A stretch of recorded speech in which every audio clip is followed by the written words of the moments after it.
tous, c'est Maurius, alias le tueur d'ombre, et on se retrouve aujourd'hui pour une nouvelle vidéo un peu particulière parce qu'il n'y aura pas de gameplay aujourd'hui, mais que euh, un puzzle. Donc déjà, pour le puzzle de la dernière fois, donc il était plutôt facile, vous avez tous trouvé la réponse. Il fallait évidemment faire bon sur notre repos, taper au corps à corps avec notre repos, et le tuer avec le sort qui tape de haut. Donc voilà, pas très compliqué comme mécanique, mais aujourd'hui on va se retrouver sur une partie que j'ai faite aujourd'hui et j'ai trouvé très intéressante parce que donc je joue SRAM, une classe que je ne maîtrise pas spécialement, mais on se retrouve à avoir souvent des létales qui arrivent, mais on s'y attend pas forcément, l'adversaire ne s'y attend pas, il sait pas trop comment le faire, et ça va être à nous de montrer qu'on peut le faire. Donc, donc aujourd'hui je vais vous montrer cette position là. La première question ce sera, est-ce que d'après vous on peut tuer l'adversaire en un tour? Parce que c'est pas forcément évident, on a deux pièges sur le terrain, alors oui on a potentiellement tous nos compagnons sur le terrain, mais l'adversaire a 18 points de vie, et voilà, on a Oropo qui tape 4, on a potentiellement 3 dégâts avec nous, 2 avec le compagnon qu'on peut invoquer, et 4 avec notre Hugo, qui peut faire tout le tour du terrain.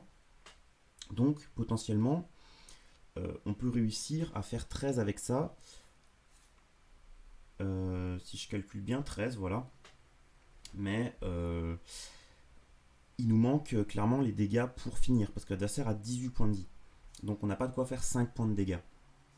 Alors l'idée, ce serait d'essayer de voir si on peut le tuer avec un réseau.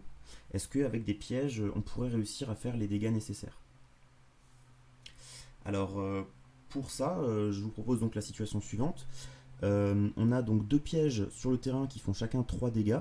Donc je rappelle la mécanique des pièges, c'est que quand les pièges sont collés, quand l'adversaire tombe sur un des pièges, il fait exploser tous les pièges et il prend 3 fois le nombre de pièges. Donc par exemple là il y a deux pièges, il prendrait 6 dégâts. Donc sur le terrain, on a notre compagnon championne sanglante qui fait 1 dégât et qui sacrifie notre héros. On a Oropo qui fait 4 dégâts, qui fait piocher. On a notre héros qui tape du 3 et qui, quand il attaque, donc il fait pousser l'adversaire d'une case. Donc quand il inflige des dégâts au corps à corps, il va pousser l'adversaire, ce qui peut permettre de faire potentiellement des réseaux. On a Hugo qui tape du 4, qui a 4 PM. Et lui, ce qu'il va faire, Hugo, c'est que il peut échanger sa place avec le sort que je vous expliquerai tout à l'heure. Et on a un dernier compagnon qui on n'a pas encore joué. Alors je me souviens plus de son nom, excusez-moi, mais ce qu'il fait ce compagnon là, c'est qu'il tape du 2 et il va repousser de 2 cases l'adversaire. Alors je rappelle une mécanique, pour qu'un piège explose, il faut tomber dessus. Si l'adversaire, donc si on repousse à travers, si on le pousse à travers, on ne pourra pas faire exploser les pièges. Donc c'est pas intéressant, il faut vraiment qu'il s'arrête sur le piège. Donc dans notre main, on a le sort à 6 de repos qui permet de voler 3 points de vie. Un autre sort à 6 qui va permettre de taper et piocher notre sort de classe. Donc le sort qui tape du 4. Le sort donc de Hugo, qui lui donc pour 3 permet d'échanger de place Hugo, ou un autre, deux personnages en fait. Donc vous pouvez échanger n'importe qui avec quelqu'un d'autre pour 3 PA. Ce qui est vraiment intéressant. Donc voilà, vous pouvez après potentiellement avoir plusieurs réponses aussi, hein, mais voilà. Je vous expliquerai la mienne donc sur une prochaine vidéo. Et j'essaierai donc de vous faire ça avec, donc pas comme aujourd'hui, mais avec un espèce de fléchage un peu sur Paint pour que vous voyez un peu dans quel sens j'ai fait les choses.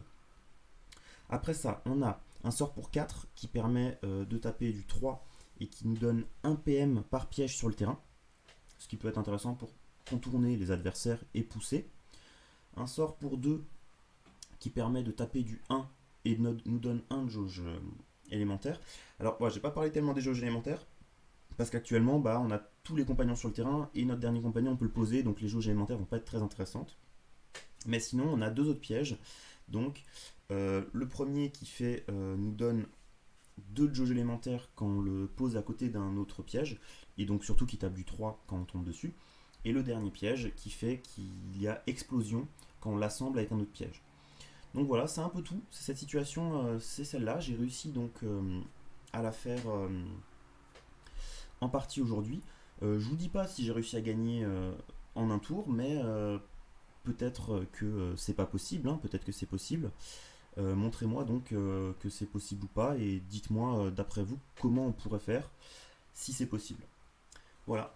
Alors j'espère que cette courte vidéo vous aura plu et n'hésitez pas donc à me dire en commentaire si les puzzles vous plaisent et j'essaierai de vous faire la réponse à ce puzzle en moins d'une semaine parce que j'ai eu vraiment un long délai entre le premier puzzle et celui-là, mais voilà, j'essaierai.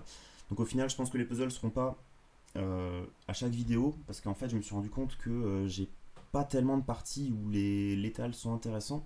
Souvent, en fait, je me rends compte que bah, c'est évident, j'ai juste à amener les personnages pour tuer, c'est facile.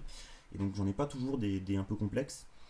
Et celui-là, donc, est plus complexe parce qu'on ne sait pas vraiment si on peut tuer. Je vais maintenant vous poser une deuxième question. Donc pour ceux qui n'ont pas encore résolu le problème, je vous propose donc de mettre pause et de regarder la suite de la vidéo plus tard, et au moins d'essayer de vous faire une idée sur le problème. Et sinon maintenant, pour les autres, je vais maintenant poser une autre question. Si vous trouviez le problème trop simple, maintenant essayez de vous demander si l'adversaire avait 23 points de vie. Est-ce que vous pourriez toujours le tuer? Donc ça fait que 5 points de vie de plus, mais mine de rien, ça peut faire la différence sur le est-ce qu'on peut le tuer ou pas. Donc la réponse, je vous demanderai donc de mettre les deux réponses, une quand il avait 18 points de vie, c'était donc la situation actuelle, et une s'il avait 23.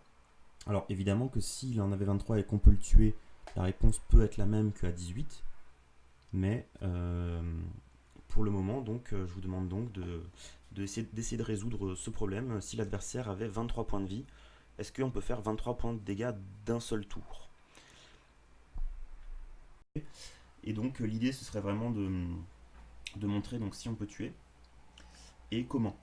Donc je pense que je vais faire ce système là toutes les semaines, je vais mettre un puzzle par semaine, donc le prochain sera la semaine prochaine, au courant de la semaine, donc peut-être en début de semaine plutôt, histoire que vous ne soyez pas trop impatient de voir la réponse. Donc voilà, j'espère que ça vous aura plu, et on se retrouve donc la semaine prochaine pour la réponse à ce puzzle. Ciao!